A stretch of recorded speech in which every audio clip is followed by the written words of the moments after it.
नमस्कार प्यारे बच्चों। इससे पहले अभी आपने इस वीडियो से पहले आपने समुच्चयों पर आधारित विभिन्न प्रकार की संक्रियाएं पढ़ी हैं। समुच्चय भी आप इससे पहले पढ़ चुके हैं और उन पे आधारित संक्रियाएं जैसे यूनियन, इंटरसेक्शन, कॉम्प्लीमेंट, ये सब आप पढ़ चुके हैं।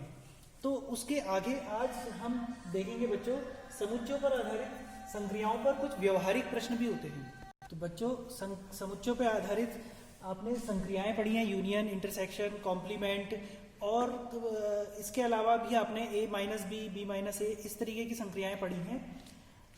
आज समुच्चयों पर आधारित संक्रियाओं पे आधारित जो व्यवहारिक प्रश्न होते हैं हमारे पास, व्यवहारिक प्रश्न ऐसे मिल सकते हैं आपको जैसे कुछ लोग चाय पीते हैं, कुछ लोग कॉफी पीते हैं। मान लीजिए 5 लोग चाय पीते हैं और 6 लोग कॉफी पीते हैं, और चाय तथा कॉफी जो दोनों में कॉमन है वो 2 लोग हैं। 2 लोग ऐसे हैं जो चाय भी पीते हैं और कॉफी भी पीते हैं। इसके बाद आपने ऐसे लोगों की संख्या बतानी है जो चाय पीते हैं या कॉफी पीते हैं, मतलब चाय भी पीते हैं या कॉफी पीते हैं, है ना। या को हम यूनियन कहेंगे। इस प्रकार के प्रश्नों में हमसे पूछा जाएगा उन लोगों की संख्या बताइए जो चाय पीते हैं या कॉफी पीते हैं। अब बच्चों देखिए, इसके लिए हमें कुछ फॉर्मूले बनाने पड़ेंगे। फॉर्मूले से ये प्रश्न बहुत आसानी से हल हो जाते हैं, वरना आप इन प्रश्नों को वेन डायग्राम की मदद से भी हल कर सकते हैं, जैसा कि अभी मैंने चित्र में दिखाया आपको। अब देखिए, इसके लिए फॉर्मूले पढ़ने के लिए आपको कुछ नोटेशन पता होना चाहिए। एन ए का मतलब होता है, मान लीजिए ए कोई समुच्चय है हमारे पास, ए समुच्चय में पाए जाने वाले अवयवों की संख्या एन ए कहलाती है। इसको कार्डिनल नंबर भी कहते हैं। तो इसमें मैंने लिखा है एन ए का मतलब समुच्चय ए में कुल अवयवों की संख्या। समझ में आ गया होगा आप लोगों को सभी, उम्मीद है। अब इस पर आधारित पहला जो सूत्र है हमारा जिसका हम उपयोग करेंगे, अधिकतर इस सूत्र का उपयोग हम बहुत ज्यादा करेंगे। एन ए यूनियन बी बराबर होता है n A plus n B minus A intersection B. अब इस प्रकार के व्यवहारिक प्रश्नों में बच्चों आपको यूनियन और इंटरसेक्शन का मतलब समझना है। यूनियन का मतलब होता है या, यूनियन को मैं लिख देता हूं या। कभी प्रश्न में आपके या आए तो उसको समझना कि यह यूनियन है। और इंटरसेक्शन में आप इसका मतलब समझना तथा। मैं इसको और नहीं कह रहा हूं, कभी कभी कंफ्यूजन होता है, और हम हिंदी में बोलते हैं और अंग्रेजी में भी बोलते हैं। तो या तथा इसको आप दिमाग में अपने बिल्कुल रख लेना, इसको याद कर लेना आप। इसके बाद देखते हैं, इसी सूत्र का एक रिजल्ट है, यदि आपके पास A intersection B disjoint set हो, मतलब कि इन दोनों सेट में कोई एलिमेंट कॉमन ना हो, ये दोनों अलग अलग हो, तो ए इंटरसेक्शन बी आपके फाई होगा उस दशा में। तो एन फाई मतलब A intersection B, n A of A intersection B उस दशा पे 0 हो जाएगा। आप जानते हैं क्यों? क्योंकि एन फाई बराबर भी 0 होता है। ठीक हो गया। तो ये वाला सूत्र नंबर 2 कन्वर्ट हो जाता है एन ए यूनियन बी बराबर n A plus n B में। उस दशा पे एन ए इंटरसेक्शन बी 0 हो जाएगा। अब यदि आपके पास 3 समुच्चय हैं, 3 अलग अलग समुच्चय हैं जो कि डिसजॉइंट नहीं है, तो उसके लिए अगर हम तीनों का यूनियन निकालें, मतलब n A union B union C, मान लीजिए 3 अवयव, ये 3 अलग अलग प्रकार की वस्तुएं हैं। जैसे कुछ लोग चाय पीना पसंद करते हैं, कुछ कॉफी पीना पसंद करते हैं, कुछ संतरे का जूस पीना पसंद करते हैं।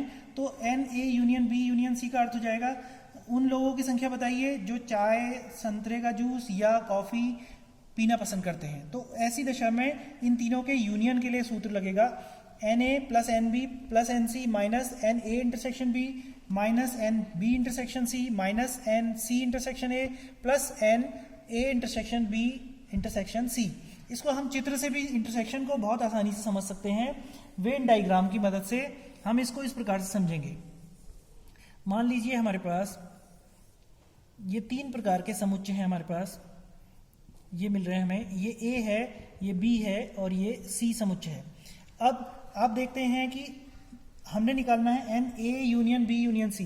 तो A union B union C ये पूरा हो गया, मतलब हमने इस पूरे को ज्ञात करना है।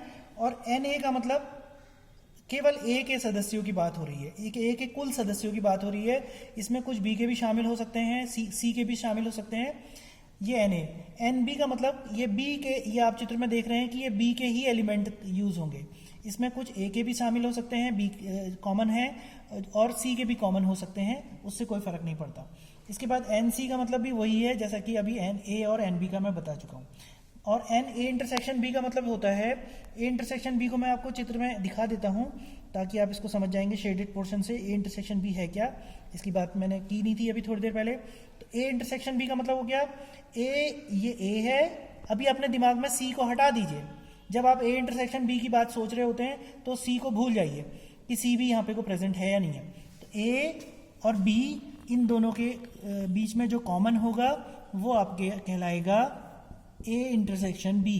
इसी प्रकार बी इंटरसेक्शन सी जो बी में और सी में कॉमन होगा ये वाला पोर्शन, वो बी इंटरसेक्शन सी कहलाएगा। इसी प्रकार ए इंटरसेक्शन बी में जो आप देखेंगे ए इंटरसेक्शन सी में, तो ये वाला पोर्शन कहलाएगा जो ए और सी दोनों में कॉमन है।